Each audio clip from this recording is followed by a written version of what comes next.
Hello everyone, welcome back to our channel kush foodies and talks.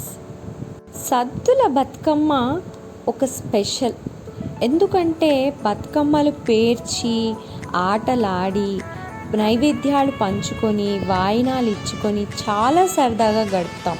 మరి ఆ సద్దుల బతుకమ్మకి స్పెషల్గా మనం ఆ బతుకమ్మ తల్లికి సమర్పించే నైవేద్యాలు ఏంటో ఈరోజు మన వీడియోలో చూసేద్దాం. మరి ఇంకెందుకు ఆలస్యం, వెంటనే వీడియోలోకి వెళ్ళిపోదాం. ఈ నైవేద్యాలని ఒక్కో ప్రాంతంలో ఒక్కో రకంగా సమర్పించుకుంటారు. ముందుగా మనం నువ్వుల సత్తుపిండిని ఎలా తయారు చేయాలో చూద్దాము. ముందుగా ఒక ప్యాన్ తీసుకొని దాన్ని వేడి చేయండి. తర్వాత ఒక కప్పు నువ్వులు వేసి కొంచెం వాటిని అలా దూరగా వేయించండి. దూరగా అంటే అవి ప్యాన్ నుంచి విడిపోయి అలా పైకి చిటపటలాడుతూ ఎగురుతుంటాయి అన్నమాట.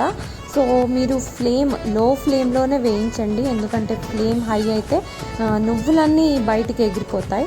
సో ఇలా ప్యాన్ని ఇలా తిప్పుతూ మీరు ఫ్రై చేయండి. ఇలా కొంచెం కలర్ చేంజ్ అయిన తర్వాత వాటిని కొంచెం చల్లార్చి తర్వాత ఒక మిక్సీ గ్రైండర్ తీసుకొని దాంట్లో వేసి దాన్ని పొడి చేసుకోవాలి, స్మూత్గా పౌడర్ చేసుకోవాలి. ఇలా స్మూత్గా పౌడర్ చేసుకున్న దాన్ని ఒక ప్లేట్లోకి తీసుకోండి.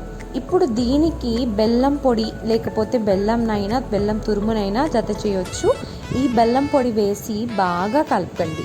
బాగా కలిపి దీన్ని ముద్దలాగా అయినా కట్టుకోవచ్చు, లేకపోతే అలా పొడిలాగా అయినా మనం తీసుకోవచ్చు. అంతే, మన నువ్వుల సత్తుపిండి రెడీ అయిపోయింది. మన నెక్స్ట్ నైవేద్యం పల్లీల సత్తుపిండి. ఇది కూడా చాలా సులువుగా చేసుకోవచ్చు.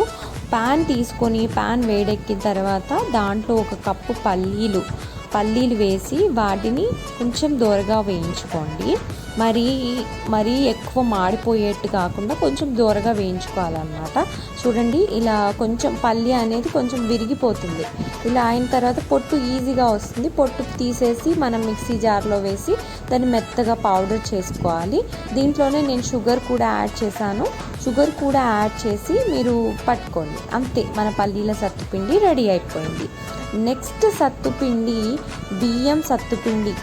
దీన్ని చేసుకోవడం కూడా చాలా సులువు. ప్యాన్ హీట్ ఎక్కిన తర్వాత దాంట్లో ఒక కప్పు రైస్, నూకలైనా వాడుకుంటారు, కొంతమంది నానబెట్టిన బియ్యం కూడా వాడుకుంటారు. సో నేను నార్మల్ బియ్యం తీసుకున్నాను. దీనికి ఒక 1/2 టీ స్పూన్ వరకు నెయ్యి, ఫ్రెష్గా ఉన్న నెయ్యిని యాడ్ చేసి మంచిగా వేయించండి. కొంచెం కలర్ చేంజ్ అయ్యి ఒక స్మెల్ వస్తుంది. అప్పుడు స్టవ్ కట్టేసి జార్లో వేసుకొని మెత్తగా పౌడర్ చేసుకోండి. దీనికి షుగర్ని కూడా యాడ్ చేయండి. యాడ్ చేసి పౌడర్ చేసుకున్న తర్వాత ఒక ప్లేట్లోకి తీసుకొని దానికి కాస్త నెయ్యి వేసి బాగా కలుపుకోండి. అంతే, మన బియ్యం సత్తుపిండి రెడీ అయిపోయింది. మన నెక్స్ట్ సత్తుపిండి పాప్కార్న్ సత్తుపిండి లేకపోతే మక్క సత్తుపిండి. దీన్ని రకరకాలుగా పిలుస్తారు. పేలాల సత్తుపిండి అని కూడా అంటారు. ఇది చేసుకోవడం ఒక్కో ప్రాంతంలో ఒక్కో రకంగా చేస్తారు. మేమైతే ఇలా చేస్తాం, నేను అది చూపిస్తున్నాను. ఒక కుక్కర్ తీసుకొని దాంట్లో కొంచెం అది హీట్ ఎక్కాక కొంచెం ఆయిల్ వేసి తర్వాత మన కార్న్ సీడ్స్ ఉంటాయి కదా, అవి వేసి కొంచెం అలా వేయించి మనం పాప్కార్న్ ఎలా చేస్తాం అలా చేయాలన్నమాట. అలా మూత పెట్టి 5 మినిట్స్ వదిలేస్తే పాప్కార్న్ రెడీ అయిపోతుంది. దీన్ని కొంచెం చల్లారిన తర్వాత మిక్సీ జార్లో వేసుకొని ఫైన్గా పౌడర్ చేసి పెట్టుకోవాలి. ఫైన్గా పౌడర్ అయిపోయిన తర్వాత దీన్ని ఒక ప్లేట్లోకి తీసుకుందాం. తీసుకున్న తర్వాత కొంతమంది షుగర్ కూడా యాడ్ చేస్తారు, కానీ బెల్లం వేస్తేనే దీనికి రుచి చాలా బాగుంటుంది. దీనికి జాగరి పౌడర్, బెల్లం పొడిని యాడ్ చేసి బాగా కలపండి. మంచిగా మిక్స్ అయ్యేట్టుగా బాగా కలపండి. దీన్ని లడ్డూలాగా కూడా చేసుకుంటారు, అలాగ పౌడర్ లాగా అయినా తీసుకుంటారు. అంతే, మన కార్న్ సత్తుపిండి రెడీ అయిపోయింది. బతుకమ్మ నైవేద్యంలో డెఫినెట్గా ఉండాల్సిన లడ్డు, డెఫినెట్గా ఉండాల్సిన నైవేద్యం మలీదా లడ్డు. దీన్ని తయారు చేయడం చాలా ఈజీ. ముందు మనం చపాతీ పిండిని మిక్స్ చేసుకోవాలి. చపాతీ పిండిని కాకపోతే మనం ఆయిల్ వేసుకుంటాం కదా, కానీ కొంచెం రిచ్నెస్ కోసం మనం నెయ్యి వాడుతున్నాం అన్నమాట. నెయ్యి వేసుకొని, పిండిలో నెయ్యి వేసుకొని కొద్ది కొద్దిగా వాటర్ వేసుకుంటూ పిండిని చపాతీ పిండి మనం ఎలా కలుపుకుంటామో అలా కలుపుకోండి. ఇలా మొత్తం కలిపిన తర్వాత నేను లాస్ట్లో నెయ్యి కొంచెం తీసుకొని అలా అద్దేసి బాగా నీట్ చేస్తున్నాను. ఒక 10 minutes వరకు బాగా కలుపుకోండి. దీన్ని బాగా కలుపుకుంటే ఏంటంటే చపాతీలు మంచిగా సాఫ్ట్గా వస్తాయి, మనకి లడ్డు అనేది ఈజీగా అయిపోతుంది. తర్వాత దీన్ని ఒక రౌండ్, కొంచెం ఒక పోర్షన్ ఆఫ్ పిండి తీసుకొని కొంచెం రౌండ్ లాగా చేసుకొని మనం చపాతీలు ఎలా చేసుకుంటామో, ఎలా రోటీలు ఎలా చేసుకుంటాం అంతే అలాగే రోటీలు మనం తాల్చేసి ఇలా ఒకదాని తర్వాత ఒకటి నెమ్మదిగా తాలుస్తూ ఉండండి. ఈ మలీదా లడ్డు అయితే హైదరాబాద్లో చాలా ఫేమస్. డెఫినెట్గా సద్దుల బతుకమ్మ రోజు డెఫినెట్గా చేస్తారు. ఇలాగ అన్ని రోటీస్ చేసిన తర్వాత ఒక పెనం తీసుకొని దానికి కొంచెం ఆయిల్ అయినా తీసుకోవచ్చు, కానీ నెయ్యి నేను వాడుతున్నాను. నెయ్యిని అలా స్ప్రెడ్ చేసి చపాతీలను కాల్చండి. మనం పరాటాలు ఎలా కాల్చుకుంటాం అలా కాల్చుకోవాలన్నమాట. కొంచెం మంచిగా చపాతీ అనేది మంచిగా ఉడకాలి, అప్పుడే మన లడ్డు అనేది చాలా టేస్టీగా చాలా బాగుంటుంది. ఇలా ఒక చపాతీ తర్వాత ఒక 3 చపాతీలు తీసుకున్నారనుకోండి, మీకు 5 లడ్డూల వరకు అవుతాయన్నమాట. సో మీరు క్వాంటిటీని బట్టి మీరు చేసుకోండి. ఇలా చేసుకున్న తర్వాత ఇవి కొంచెం చల్లారిన తర్వాత వీటిని చిన్న చిన్న పీసెస్ లాగానే కట్ చేసుకోవచ్చు. నేను ఇలా చించాను ఎందుకంటే ఎలాగో సాఫ్ట్గా ఉంటాయి కదా. సో దీన్ని మిక్సీ జార్లో వేసి ఫైన్గా పౌడర్ చేసుకోవాలి. దీన్ని ఇప్పుడు ఒక బౌల్లోకి తీసుకొని దీనికి మనం డ్రై ఫ్రూట్స్, మీరు ఎన్ని డ్రై ఫ్రూట్స్ అంటే అన్ని డ్రై ఫ్రూట్స్ యాడ్ చేసుకోవచ్చు. తర్వాత కొంచెం నెయ్యి, 1-2 టీ స్పూన్ల వరకు నెయ్యి వేసిన తర్వాత దీంట్లో బెల్లం తురుము కూడా వేసుకోవచ్చు. బెల్లం పొడి అయితే మంచిగా కలుస్తుంది. సో బెల్లం పొడి వేసి బాగా కలుపుకోండి. లమ్స్ అనేవి ఉండకుండా మంచిగా కలుపుకోండి. ఇప్పుడు దీనికి మరి కాస్త నెయ్యి వేయండి. నెయ్యి వేసి మనము లడ్డూలు ఎలా కట్టుకుంటాం, లడ్డు ఎలా చుట్టుకుంటాం అలా లడ్డు చుట్టుకోవాలన్నమాట. దీన్ని బాగా మిక్స్ అయిన తర్వాత మీకు కావాల్సినంత సైజులో మీరు లడ్డూలను కట్టుకోవాలి. ఇలాగే ఈ ప్రాసెస్లోనే మీరు లడ్డూలను అన్నీ కట్టుకోండి. అంతే, చాలా ఈజీగా బతుకమ్మలో స్పెషల్గా వాడే నైవేద్యం, స్పెషల్గా పెట్టే నైవేద్యం మలీదా లడ్డు రెడీ అయిపోయింది.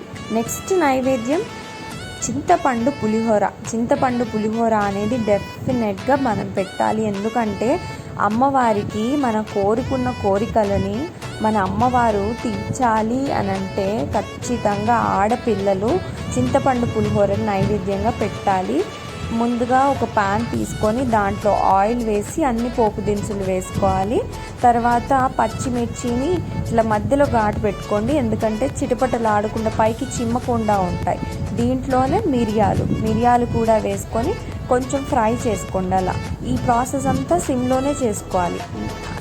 అలాగే దానికి తగినట్టుగా సాల్ట్, మీ రుచికి తగ్గట్టుగా సాల్ట్ వేసుకోండి. తర్వాత పసుపు కూడా వేసి ఒక్కసారి బాగా కలపండి. నేను 2 టీ స్పూన్ల పసుపు వేసాను, 2 టీ స్పూన్ల సాల్ట్ వేసి బాగా కలపండి. మంచిగా అది అంతా ఆయిల్లో కరిగిన తర్వాత మనము మంచిగా కరివేపాకు, ఎంత ఎక్కువ కరివేపాకు పులిహోరలో వేసుకుంటే అంత మంచి ఫ్లేవర్లో అంత కమ్మగా ఉంటుంది పులిహోర. సో వేసిన తర్వాత బాగా కలపండి. దీంట్లో ముందుగా మనం ప్రిపేర్ చేసి పెట్టుకున్న చింతపండు గుజ్జు అయినా వేసుకోవచ్చు, చింతపండు రసం కొంచెం థిక్గా అయినా వేసుకోవచ్చు. ఇప్పుడు దీనికి కొంచెం కమ్మదనంగా టెంపుల్ స్టైల్ పులిహోర టేస్ట్ రావాలి అంటే దానికి కాస్త షుగర్, 2 టీ స్పూన్ల షుగర్ వరకు వేసి ఆ చింతపండు గుజ్జుని బాగా ఉడికించండి. ఇలా ఆయిల్ పైకి తేలిన తర్వాత మీరు స్టవ్ ఆఫ్ చేసుకోండి. ముందుగానే మీరు కుక్ చేసుకుని అన్నాన్ని ఆరబెట్టుకున్న తర్వాత దీన్ని ఈ చింతపండు పులిహోర మిక్సీని అన్నంలో వేయండి. అన్నము కొంచెం వేడిగానే ఉండాలి, ఎందుకంటే చింతపండు గుజ్జు అనేది అన్నానికి పట్టుకుంటే చాలా టేస్టీగా ఉంటుంది. సో దీన్ని బాగా కలపండి, బాగా మంచిగా చక్కగా కలపండి. చేయితో అయినా కలుపుకోవచ్చు, స్పూన్తో అయినా కలుపుకోవచ్చు.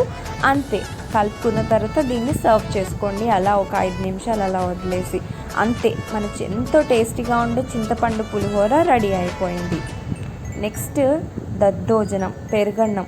డెఫినెట్గా మనము బతుకమ్మని మనం నీళ్ళల్లో వదిలేస్తాము, గంగమ్మ తల్లికి అప్పచెప్తాము కదా, అప్పుడు డెఫినెట్గా మనము ఈ దద్దోజనం అనేది పెట్టాలి. అమ్మ కడుపు చల్లగా ఉండాలి, మన కడుపు చల్లగా ఉండాలి అని అంటే డెఫినెట్గా దద్దోజనం అనేది పెట్టాలి. దద్దోజనం కోసం ఒక పాన్ తీసుకొని మనం పోపు వేస్తున్నాం. పోపు దినుసులు అన్నీ వేసుకోండి.